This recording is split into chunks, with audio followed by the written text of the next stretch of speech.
हमारे आचार्य श्री के श्रोता ऐसे ही थे। हमारे आचार्य श्री के किसी को प्रवचन समझ में नहीं आते थे पहले, बाद में तो आने लगे थे।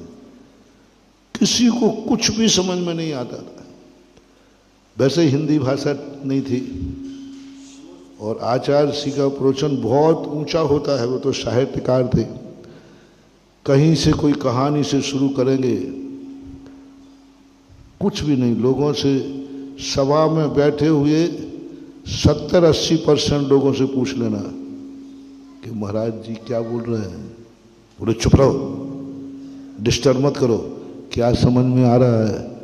बोले समझ में कुछ नहीं आ रहा है, क्या महाराज बोल रहे हैं ये तो आप महाराज से पूछ लेना, लेकिन बस मुझे सुनने में बहुत अच्छा लग रहा है, बस सुनते जाओ।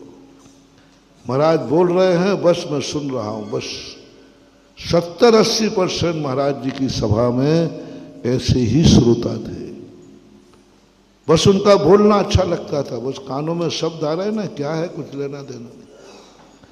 यानी 70-80% अंजन चोर जैसे श्रोता होते थे हमारे आचार्य जी की सभा में, और उनको सिद्धि हो जाती थी, उनका कल्याण हो जाएगा। उसकी श्रद्धा ज्यादा है, क्योंकि समझ में नहीं आ रहा है फिर भी सुन रहा है, उसकी श्रद्धा ज्यादा है।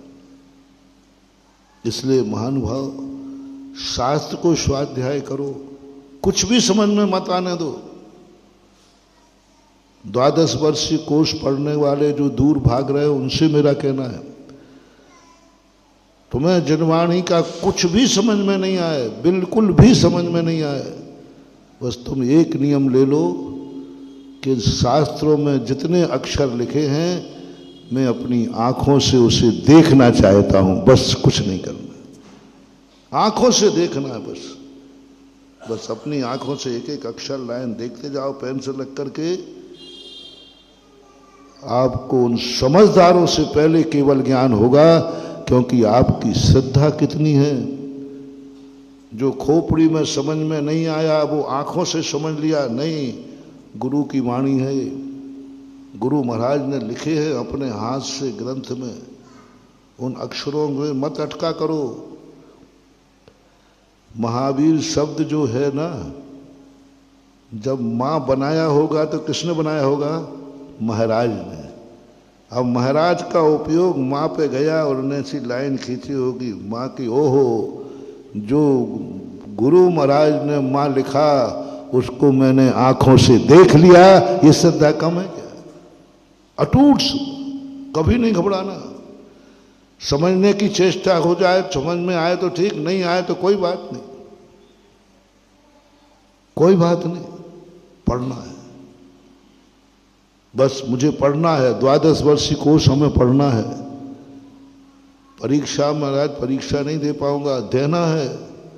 महाराज फेल हो जाऊंगा, हो जाओ। एक व्यक्ति को अच्छी तरह पढ़ने में आया, पूरा रट लिया, अर्थ आया और 95 नंबर लाया, 98 नंबर लाया, 75 नंबर लाया, सुनना। और एक व्यक्ति को समझ में नहीं आया, फिर भी उसका परीक्षा तो दूंगा, और वो 10 नंबर लाया। दोनों में से किसका केवल ज्ञान पहले होगा? एक 95 नंबर लाया और एक को कुछ भी समझ में नहीं आया, फिर भी परीक्षा तो दूंगा, चाहे भली 10 नंबर आए।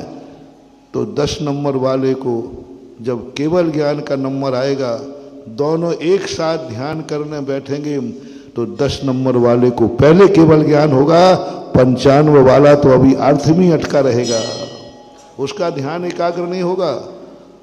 वो तो इसमें कितनी मात्राएं हैं, इसमें कितना अर्थ है, इसी ऊहापोह के अर्थ में उलझा रहेगा। लेकिन जिसको समझ में नहीं आया वो एकदम एकाग्र हो जाएगा।